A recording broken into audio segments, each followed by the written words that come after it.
Hello everyone. Today I will recap the movie called London Has Fallen. The terrorists lured the heads of state to gather in one place and then neatly dealt with them one by one. First, they sent people to infiltrate the bomb squad and then secretly planted a bomb in the Canadian Prime Minister's car. The huge explosion caused chaos in the square. Next, they sent assassins in bodyguard uniforms to shoot civilians, causing the German Chancellor standing nearby to also die on the spot. The terrorists then showed their true colors. They held MP5s and concentrated fire on the US president, wanting to send him off. Agent Mike quickly put the US president in the car but was stopped by a grenade launcher. A fake policeman used a thermonuclear grenade to destroy the armored car. Buckingham Palace's security system collapsed in an instant. Mike's side could no longer distinguish between the enemy and the ally. One raid after another caused London to fall seriously. So why are these people so reckless when this is no different from the most stupid plan? To know the reason why these terrorists are so desperate, please follow today's recap. The story must include the terrorist leader Barkawi, who specializes in inciting neighboring countries to become conflicted and then selling weapons to them. But this has made the G7 allies unable to stand by. Very quickly, their intelligence agency found his current location in Pakistan. Barkawi was happily organizing his daughter's wedding when his son came to report that he had caught a spy, a German agent, and his son immediately executed the spy. But who is more vicious than Barkawi? He ordered the entire family of the spy to be eliminated to eradicate the weeds at once. But he did not know that a strange man appeared at the wedding and sent a location message to the US government. Immediately after this mysterious person left, the Nevada military immediately locked on the target and carried out a devastating drone bombing. Everyone thought that they must have killed everyone, including Barkawi and his family. 2 years later, one morning, President Benjamin was jogging with his top-secret agent and best friend, Mike Banning. Washington was still recovering from the previous terrorist attack. During this time, Mike's wife, Leah, was about to give birth to their daughter. That day at the White House, the president received a call from England, informing him that Prime Minister Wilson had suddenly passed away at home. This major event attracted the presence of all the leaders of the G7 countries, except for the Russian president, who could not arrange it due to work. That same night, US President Benjamin also planned to fly to London. Mike would take care of ground security because he heard that this trip was a bit confusing because there were up to 40 security teams from different countries. Mike apologized to his wife because his wife's birthday was coming up and he still had to go on this difficult mission. The next day, escorted by Mike and the director of the Secret Service, they successfully landed in England. The inside and outside of the funeral were so tightly guarded that even a fly could hardly get in. Snipers were placed on nearby buildings. If terrorists appeared, they would definitely die on the spot. But who would have thought that the terrorists were more skillful? They had already planted people inside the security team. He pretended to check the Canadian Prime Minister's car, but in fact, he was planting a bomb in it. Immediately, the Prime Minister's car exploded. After that, a group of people appeared, all of them professional mercenaries disguised as police and royal guards. They quickly opened fire on civilians, causing the square to fall into chaos. At this time, other leaders were still on their way here. They did not know that death was waiting for them ahead. At a nearby bridge, as cars were pouring into the church to attend the funeral, the bridge suddenly collapsed. The bridge cables could not bear the weight and began to break, dragging the Japanese Prime Minister's car into the water. On top of Westminster Abbey, the Italian Prime Minister was also with his wife when suddenly he saw smoke rising nearby. Before he could understand what was going on, the church suddenly exploded, so this couple also died. Another suicide bomber was waiting for a train full of explosives to pass by the French president's yacht. He was sitting on the yacht when the terrible explosion killed him. Besides, they also attacked famous places in London such as Big Ben Clock Tower and killed many leaders of other countries. At this time, the London anti-terrorism team was also confused because the enemy was everywhere and assassinations were happening continuously.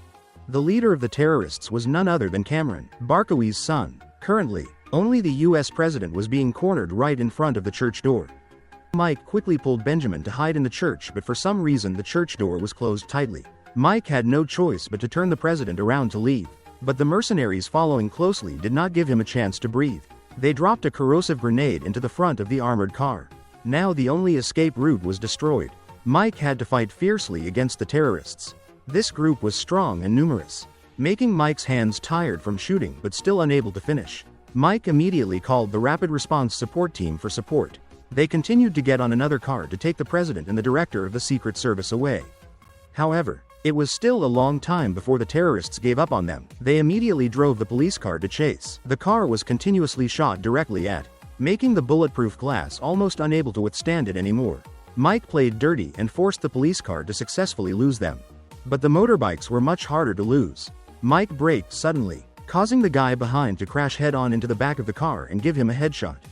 But after running a short distance, the poor driver died. Mike took the opportunity to jump up and take the wheel, but was hit by a car and turned 180 degrees. They arrived at the place where 3 helicopters were waiting.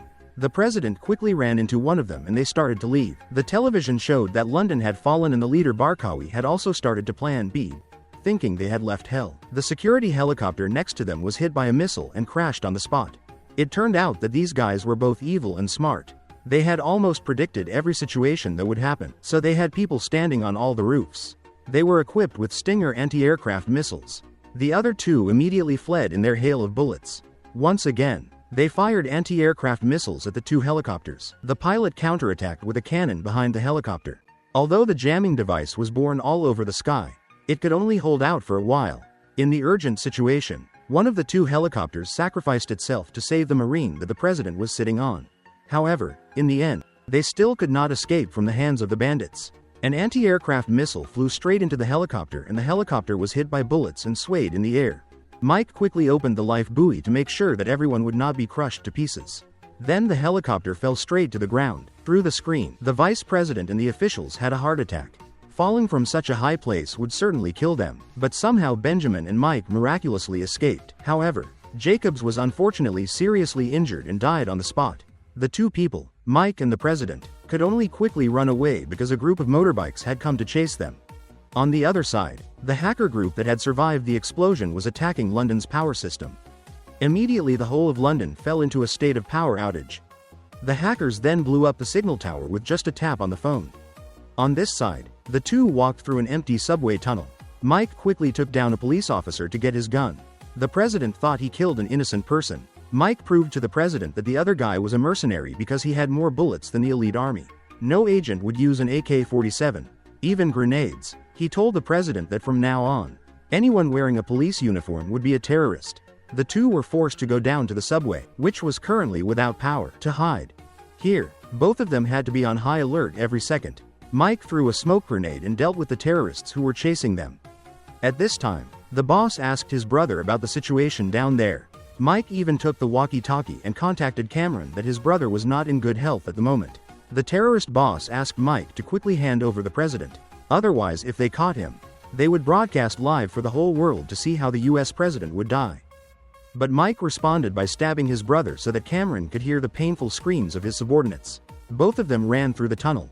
Benjamin ordered Mike to kill him if necessary because he could not die in the hands of terrorists. Mike could only reluctantly agree. Right now in Washington, Barkawi did not die 2 years ago and called Trumbull and the staff at the White House to threaten and say that he would use their lives to avenge his most beloved daughter.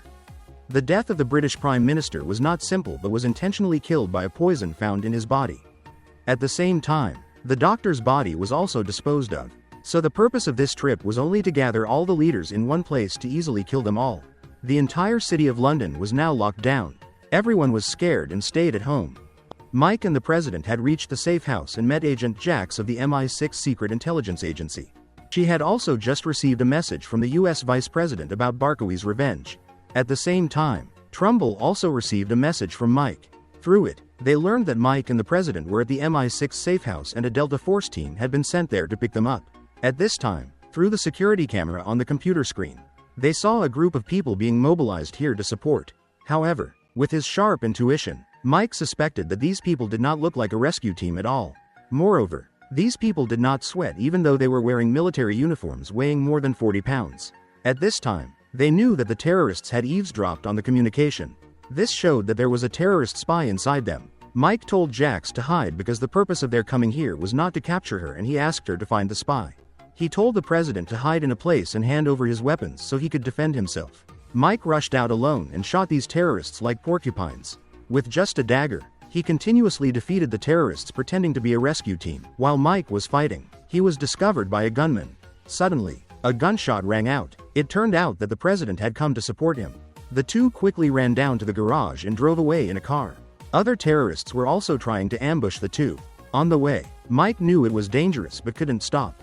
He could only use full throttle to avoid the rain of bullets. But these guys were not pushovers. It seemed like they had successfully escaped. The two laughed loudly, but suddenly a truck crashed into them, causing the car to flip over. A group of terrorists quickly appeared, pulled the president out of the car and fled. Although Mike tried to stop him, it was too late to save Benjamin. He angrily killed one of the terrorists and then met the special forces, a combination of Delta and SAS. They also suspected that there was a spy in his government. Agent Jax hacked back into the terrorists to regain access to the CCTV. But they still don't know who the mole is. The US president has been moved to a secret location. Cameron is preparing to execute him in front of everyone. He keeps physically affecting the president. On this side, Trumbull's agents quickly found Cameron's acupuncture point and informed Mike that they planned to send the entire army to surround him. Mike and the Delta team were also on their way to save the president. The terrorists were really no pushovers when Mike stepped up and was immediately showered with bullets. He climbed through the window alone. The building was pitch black, so Mike put on night vision goggles and then installed a bomb in the building's gas system. He gently sent each of them back to reunite with their ancestors. The terrorists were in a hurry and immediately turned on the generator. Mike was halfway there when suddenly there was electricity. He immediately took off his night vision goggles and took advantage of the situation to strike decisively. After finishing off this group, he ran to a hallway and was blocked. But they only stopped him for a few minutes. Mike threw another grenade to clear the way and then hugged one of them and jumped down to the floor below. On this side, the terrorists installed cameras and broadcast them throughout all public areas so that everyone in the square could see the US president. Cameron asked Benjamin to say his last words, which made people everywhere extremely angry. He kept mocking him. At this time, the livestream shocked the Ministry of Defense and people around the world. Cameron held a long knife and prepared to execute the president. This scene made the officials not dare to look at the screen anymore. Just as the terrorist was about to execute him, Mai appeared from somewhere and rushed in to shoot the guards and rushed to fight hand-to-hand with Cameron. Of course, he was no match for the US agent. Cameron was punched repeatedly by Mike. However, before dying, his subordinate promptly threw a grenade to help the terrorist leader escape successfully. Mike immediately escorted Benjamin, broke through the siege, but there were too many of them and they were blocking all the paths. The two could only run and shoot, but the longer it lasted, the sooner or later they would run out of bullets and give up their lives to the terrorists. With no other choice, Mike called the Delta team leader and asked them to blow up the building with the bomb he had planted earlier. When the building was gradually burning down, Mike quickly pulled the president and jumped into the elevator that was being repaired. The fire quickly burned Cameron and his accomplices. The whole building exploded, leaving nothing. Soon after, the Delta team arrived and quickly found Mike and the president still alive in the elevator. They quickly informed the staff at the White House. Everyone breathed a sigh of relief and applauded Agent Mike. The British government began to restore London's security system, and Jax also found the spy. He was none other than her trusted colleague. For 20 million euros, he was willing to sell information to terrorists. Seeing that he had no remorse, she had to shoot him dead. Meanwhile, in Yemen, where Barkawi was hiding, he received a phone call from Trumbull, asking him to look out the window. They had a surprise gift for Barkawi. Barkawi also understood that his life was over. Immediately after that, a plane bombed his lair. This time the terrorist boss was really dead. 2 weeks later, Mike and Leah welcomed their first child. When Mike was about to write a resignation letter, he saw Trumbull speaking on TV that America would last forever.